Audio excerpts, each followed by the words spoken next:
আসসালামু আলাইকুম প্রিয় দর্শক, নির্বাচন আর মাত্র বলতে গেলে 5 দিন অঙ্কের হিসাবে, কিন্তু বাস্তবে 4 দিন।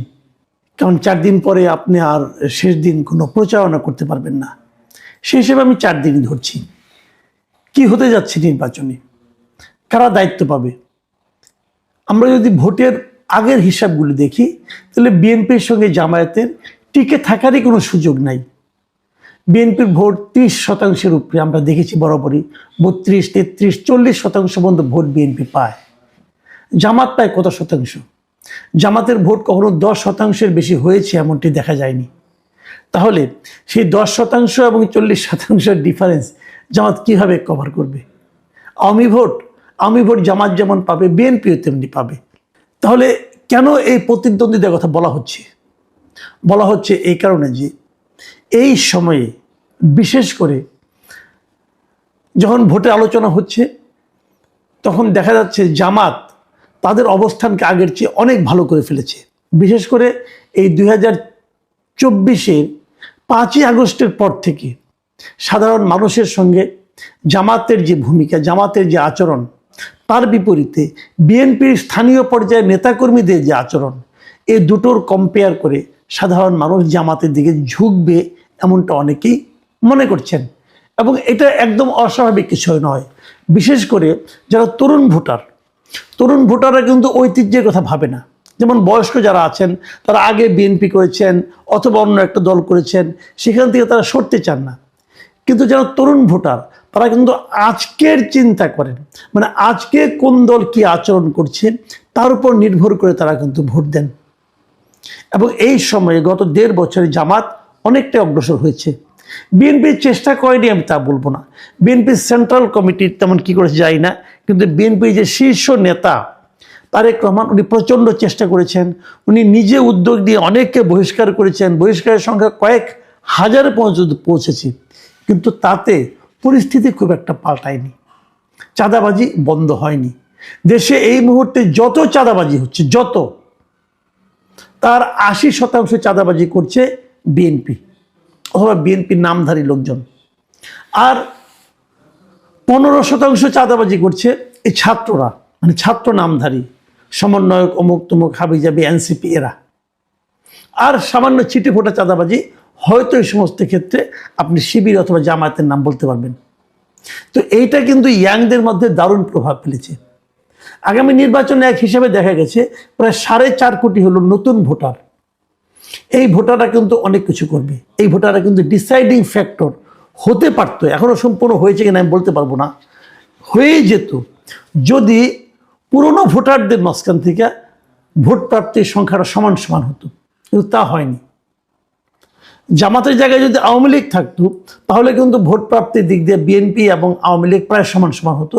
তখন ওই ইয়াং ভোটাররাই ডিসাইডিং ফ্যাক্টর হতো। কিন্তু এক্ষেত্রে তা নয়। জামাতের ভোট বিএনপির তুলনায় অনেক পিছিয়ে, যে কারণে এই ইয়াং ভোটাররা যদি বেশি করে জামাতকেও ভোট দেয়, তাও দুটো সমান আসবে কিনা এটা একটা সন্দেহ আছে। কিছু নীরব ভোট আছে। এই নীরব ভোটগুলি কোন দিকে যাবে? নীরব ভোটার যারা কথা বলে না, যারা খুব একটা আওয়াজ দেয় না, যারা বিপ্লবে বিদ্রোহে সবার সামনে চলে আসে না, যারা পেছনে থাকে, ঘর সংসার করে, কেবল যে ভোটটা দিয়ে আসে, এই নীরব ভোট কিন্তু, যেটা নাকি আগে আওয়ামী লীগের অ্যাগেনস্টে সবসময় এই নীরব ভোটগুলি বিএনপির সঙ্গে থাকতো, কিন্তু এবার আমার কেন যেন মনে হয় নীরব ভোট বিএনপির সঙ্গে নেই।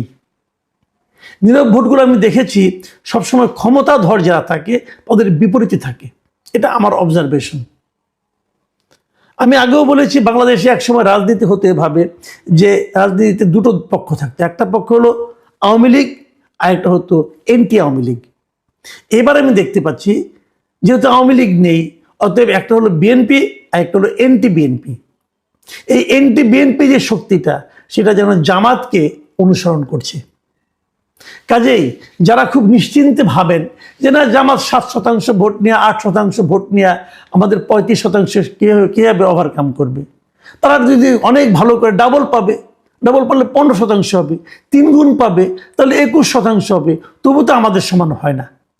এটা ভেবে যারা শান্তি পাচ্ছেন এবং খুব স্বস্তিতে আছেন, তাদেরকে আমি একটা উদাহরণের কথা বলি।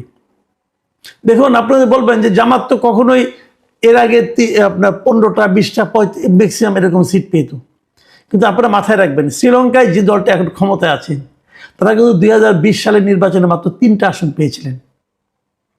এবার তারা 159টার মতো আসন পেয়ে ক্ষমতায় চলে এসেছেন। ফিগারটা আমার ঠিক খেয়াল নেই, এরকমই হবে।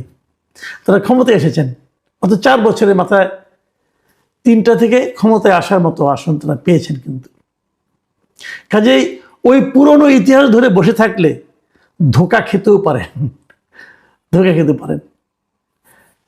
বিএনপিকে অবশ্যই ভুগতে হবে চাঁদাবাজি, দখলদারিত্ব, গণমামলা এগুলো নিয়ে। দেখুন, আমি একটা ঘটনা বলি তাহলে বুঝবেন। শুক্রবার দিন মানে গতকালকে চট্টগ্রাম 13 এই যে কর্ণফুলী এবং আনোয়ারা আসন যেটা আছে, সে আসনের বিএনপি মনোনীত প্রার্থী সরওয়ার জামাল নিজাম উনি একটা কর্মীদের সভায় বক্তৃতা করছিলেন। সেখানে তিনি বলেছিলেন যে দয়া করে 12 তারিখ পর্যন্ত চাঁদাবাজি করবেন না। মানে উনি চাঁদাবাজি থামাতে পারেননি, চাঁদাবাজদেরকে কাছে মিনতি করেছেন যে আপনারা আর চাঁদাবাজিটা করবেন না এই 12 তারিখ পর্যন্ত, কারণ এই চাঁদাবাজির কারণে তার ভোট কমে যাচ্ছে। কত অসহায় হলে পরে বলতে হয়, কারণ এই চাঁদাবাজরা কারো কথা শুনছে না। এদেরকে বিএনপি কিন্তু থামাতে পারেনি। কেন থামাতে পারেনি? তারেক রহমান নিজে বলেছেন যিনি ক্ষমতায় গেলে চাঁদাবাজদের গলা চিপে ধরবেন। তারপরে চাঁদাবাজরা কেন থামছে না? তারা কেন মনে করছে না যে তারা অবাধে মানে এটাকে থামাতে হবে, না থামালে দল তাদের প্রতি অ্যাকশন নেবে? মনে করছে না এ কারণে যে বিএনপির মধ্যে একটা বড় গ্রুপ আছে, খুব পাওয়ারফুল গ্রুপ আছে, যা নাকি চাঁদাবাজিকে আশকারা দিচ্ছে। তারা তারেক রহমানকেও উপেক্ষা করছে। দলের মধ্যে সেই নিয়ন্ত্রণটা না আনতে পারলে কিন্তু বিএনপি এটা বড় ভোগাবে। জামাতের ব্যাপারটা বলি আবার।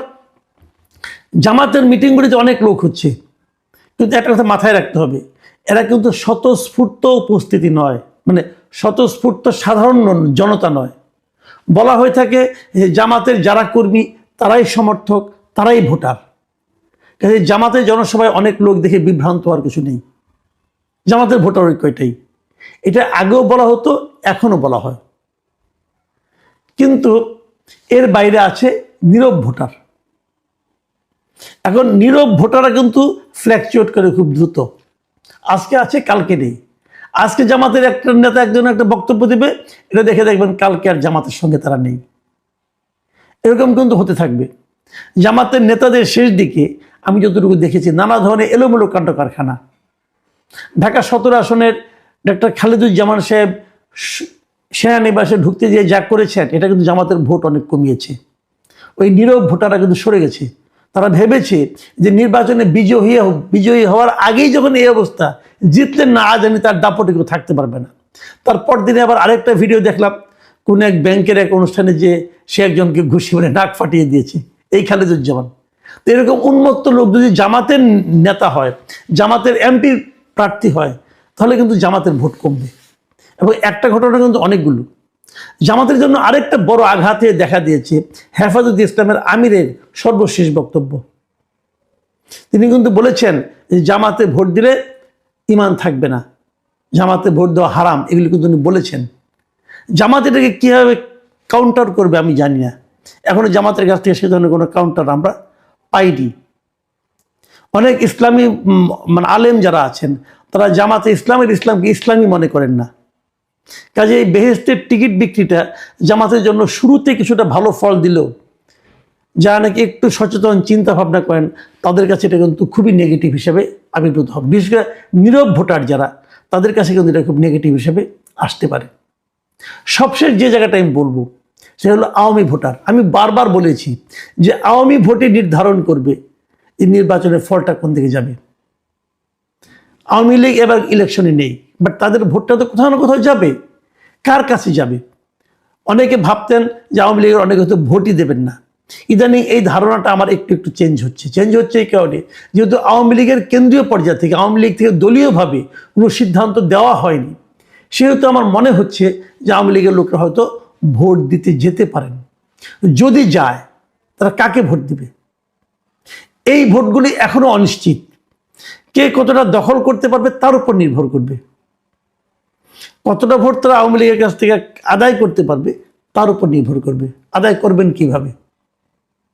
আদায় করার কঠিন এই কারণে যে জামাত আদায় করার একটা চান্স ছিল, কারণ আমরা দেখেছি 24 অগাস্টের পর থেকে জামাত বিভিন্ন জায়গায় আওয়ামী লীগদের যারা নেতাকর্মী আছে ওদেরকে নানাভাবে হেল্প করার চেষ্টা করেছেন, প্রশ্রয় দেওয়ার চেষ্টা করেছেন, আশ্রয় দেওয়ার চেষ্টা করেছেন, বিএনপি চাঁদাবাজদের হাত থেকে রক্ষা করার চেষ্টা করেছেন। ওই ক্ষেত্রে গণমামলা টামলা করে বিএনপি নেতাকর্মীরা যেভাবে আওয়ামী লীগের মন বিষিয়ে তুলেছিল, তার বিপরীতে জামাত একটা ইতিবাচক ভূমিকা ছিল। কিন্তু সেটা নষ্ট করেছে জামাত এনসিপির সঙ্গে জোট করে।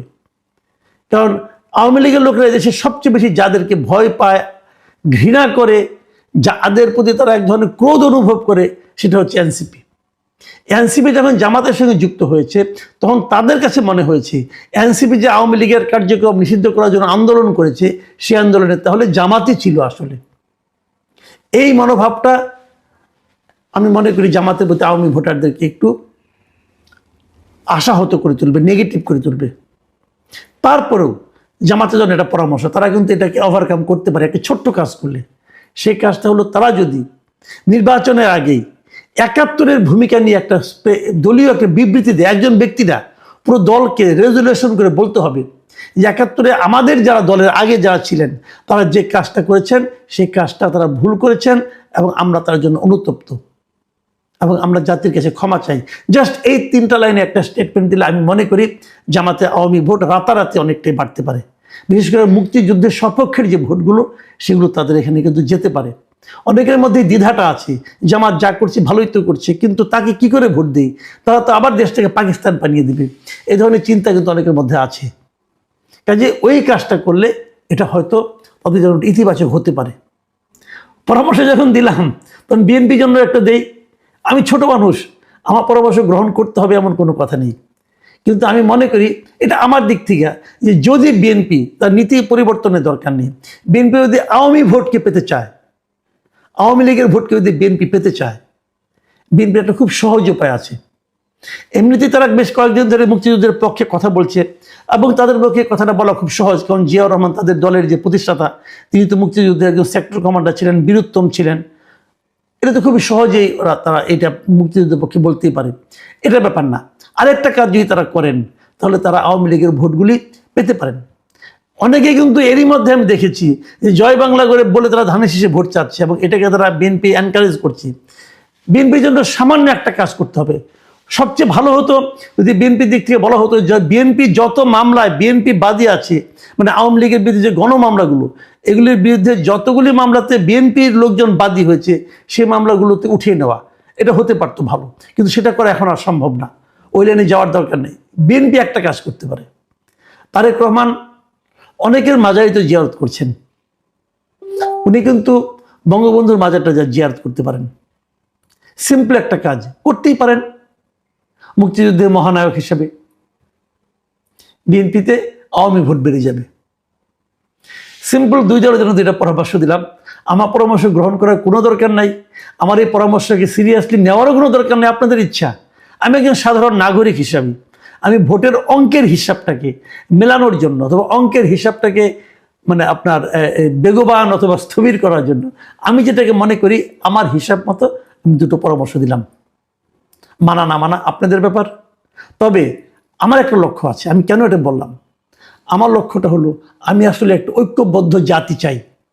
আমি মনে করি কোনো জাতি অগ্রসর হতে পারবে না যদি তারা বিভক্ত থাকে। যদি জামাত স্বীকার করে, ভুল স্বীকার করে 71-এর ভূমিকা নিয়ে, তাহলে জামাত কিন্তু বিরাট একটা জনগোষ্ঠীর সঙ্গে নিজেদেরকে ঐক্যবদ্ধ করার একটা প্রথম পদক্ষেপ ফেলতে পারবে। যদি বিএনপি তারেক রহমান বঙ্গবন্ধুর মাজার জিয়ারত করে আসেন নির্বাচনের আগে, আমি মনে করি বিরাট একটা জনগোষ্ঠী তারেক রহমানকে তাদের নেতা মনে করবে। বাকি বিবেচনা আপনাদের। প্রিয় দর্শক, এখন এ পর্যন্তই। আল্লাহ হাফেজ।